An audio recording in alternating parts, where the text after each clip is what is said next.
قبل ما نبدأ ما تنساش تعمل لايك واشتراك في القناة علشان ده بيحمسنا نستمر جدا، ولو على الفيسبوك اعمل لنا متابعة. Thank you. بيبدأ الفيلم بكاتب مبتدئ طموح اسمه سام بيحاول يألف روايته الأولى، وهو شخص بيحب الكتابة جدا وعاوز يثبت نفسه فيها لدرجة انه بيتعلم كل شيء ليه علاقة بروايته زي فنون القتال، لأن روايته بتتكلم عن مهمة لعميل سري وكلها أكشن سماها مذكرات قاتل دولي، وهو بيكره شغله كمحاسب جدا وعلشان كده كان نفسه روايته تتنشر وتنجح، لكنه كان حاسس انها ناقصها حاجة، فراح لصديق ليه كان شغال محلل سابق في المخابرات وطلب مساعدته، فقال له على قصة لقاتل دولي أسطورة كانت مسيرته قصيرة لكن كل عملياته كانت ناجحة وصعبة جدا وإلى الآن محدش يعرفه، وكان الكل بيسميه الشبح، وكانت عمليته الأخيرة في فنزويلا واللي بيحكي له عنها وبيقول له إنه اختفى بعدها، وده ألهم سام جدا وخلاه بطل روايته رغم إن صديقه حذره ما يضيفش اسمه لأنها مجرد أسطورة، لكن سام ما اهتمش، وبعد ما انتهى سام من روايته عرضها لدار النشر لكنها اترفضت، ومع تعديلات كتير برضه بتترفض، وفي يوم بتجيله مكالمة بالليل من واحدة عاوزة تنشر روايته وبتطلب منه تقابله، وده اللي بيفرح سام جدا وبيوافق يقابلها، ولما قابلها قالت له انها تنشر كتابه لكن على الانترنت، وده بيصدمه شوية لانه متوقعش ان الموضوع بالسهولة دي، وبعد ما وافق باركت له وقالت له انت بقيت مؤلف رسميا، وده بيفرحه جدا مع انه كان متردد من الفكرة، وفي اليوم اللي بعده بيكتشف انها ضافت كلمة في عنوان كتابه وخلته مذكرات حقيقية لقاتل دولي، ولما كلمها انها تعدل العنوان لان الناس ما تفهمش غلط وتفتكره هو الشبح الحقيقي، لكنها قالت له ان بسبب الكلمة دي كتابه بيحقق مبيعات حاليا، وادته ظرف فيه فلوس من ارباح الكتاب وده بيخليه يغير رأيه، وبعدها وهو في بيته بيكتشف ان جيرانه في العمارة قروا الكتاب وبعضهم بيخاف فعلا، وبيروح لصديقه اللي بيكتشف انه عارف انه حط قصة الشبح في كتابه وزعل منه جدا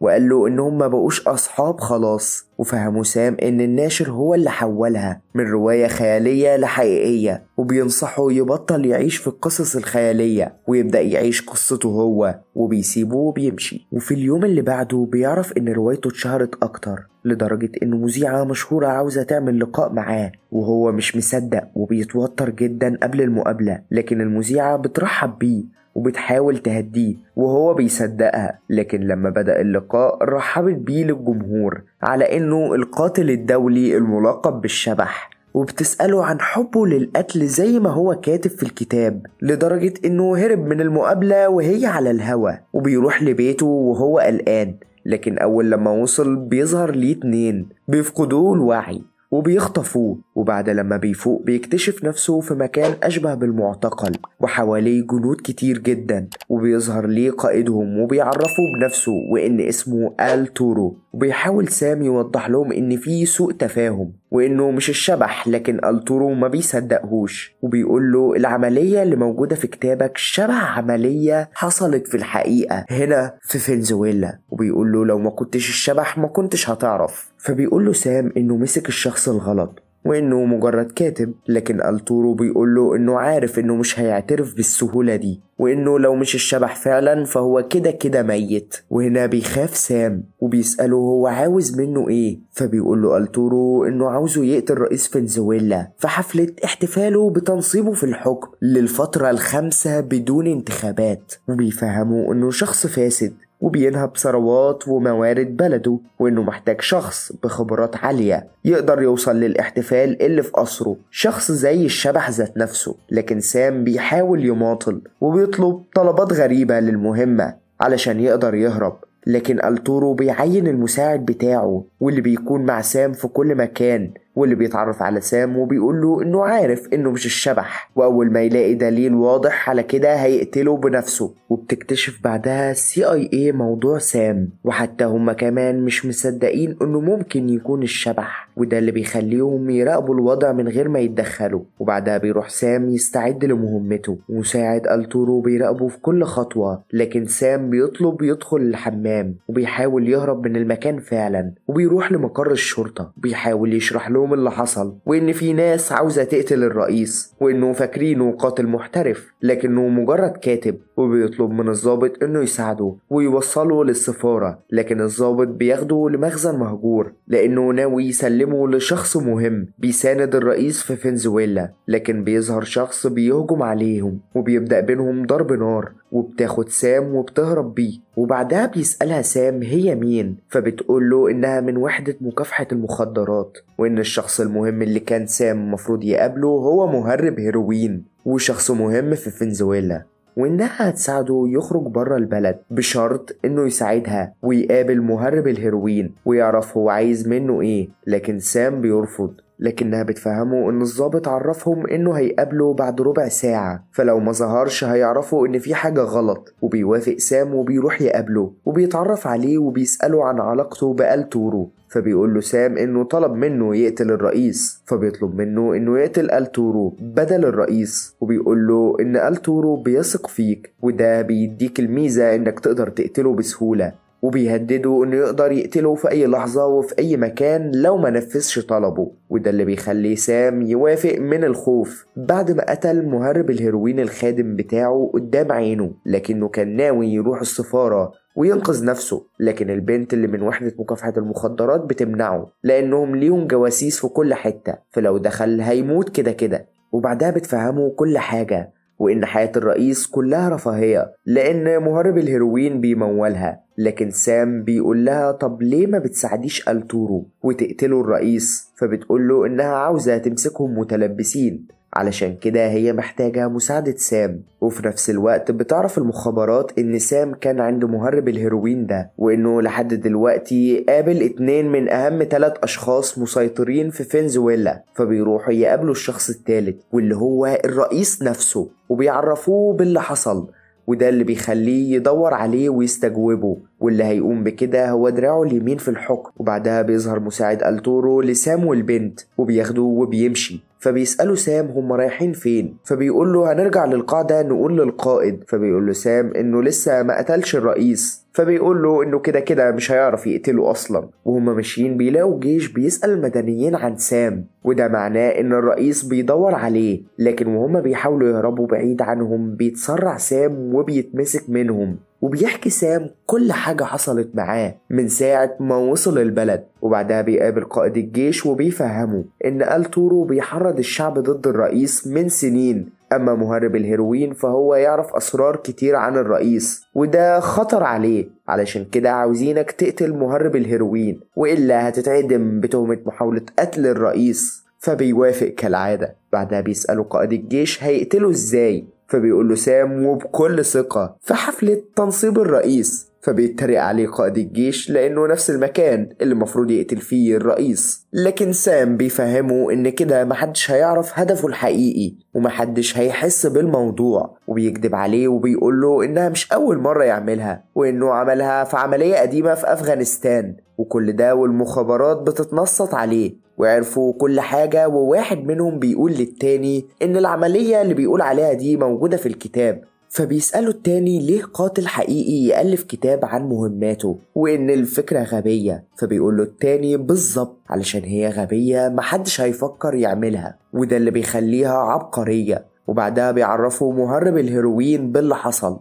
وده بيخليه يطلب من كل رجالته انهم يدوروا عليه ويقتلوه. وفي نفس الوقت بيعرف سام من البنت ان مهرب الهيروين هو اكتر شخص فاسد في البلد، ولان اهلها كانوا عايشين في فنزويلا فالموضوع مهم بالنسبة لها، لكنها بتحاول بقالها 5 سنين وبتفشل. علشان كده خططت ان سام يحاول يوقع بين مهرب الهيروين والرئيس عن طريق انه يسجل لهم ويقدروا يوقعوا مهرب الهيروين، لكن بيتم الهجوم عليهم من رجالة مهرب الهيروين علشان يقتلوهم وبيتصاب سام، لكنهم بيهربوا ولأنهم هيكونوا في خطر لحد ميعاد الحفلة بيروحوا لألتورو لأنه هيحميهم لأنه فاكر إن سام هيقتل الرئيس زي ما هو عاوز. وبيجي ميعاد الحفلة وبيبدأ سام يدور على الرئيس علشان يحاول يوقع بينه وبين مهرب الهيروين، ولما لقاه بدأ يتكلم معاه وعزمه يروحوا مكتبه وبيحاول يخليه يقول إنه عاوز يقتل مهرب الهيروين علشان يسجلها، لكن الرئيس بيكتشف إنه بيسجله، وهنا حس سام إنه خلاص هيموت،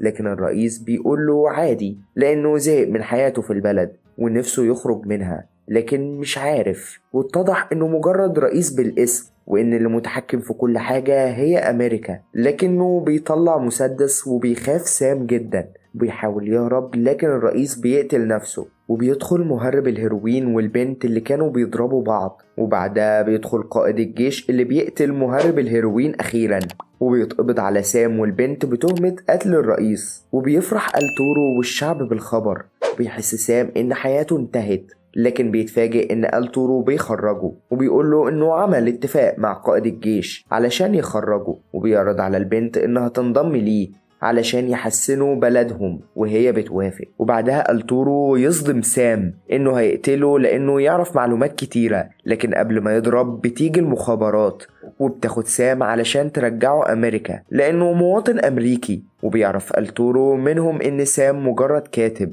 وبعدها بيمشوا وبيقلق سام على صاحبته اللي ممكن التورو يقتلها زي ما حاول يقتله، وبيحاول يعرف ضباط المخابرات لكنهم ما بيهتموش. ولما وصلوا المطار بيقول لهم سام انه لازم يرجع يطمن عليها، وهم بيرفضوا، لكن سام بيهجم عليهم وبيضربهم وبيهرب وهم بيتفاجئوا. وفي نفس الوقت بيهدد التورو البنت بالقتل لو ما قالتلوش كل المعلومات اللي تعرفها عن مهرب الهيروين، وانه اسس امبراطورية ب$1,000,000 وهو هياخد مكانه. وده بيصدم مساعده لانه كان فاكر انه كان عاوز يحسن بلدهم فعلا. وبعدها بيرجع سام، ولانه كان بيقرأ عن الاسلحة وعنده خبرة فيها بيفجر العربية بعد ما دخل بيها قاعدة رجالة التورو، وبيسمع التورو صوت الانفجار وبيطلب من مساعده يقتلها، لكنه بيتردد. وفجأة بيدخل سام وبيحاول هو والمساعد ينقذوا البنت، لكن التورو بيهرب وبياخدها معاه وبيركبوا هليكوبتر،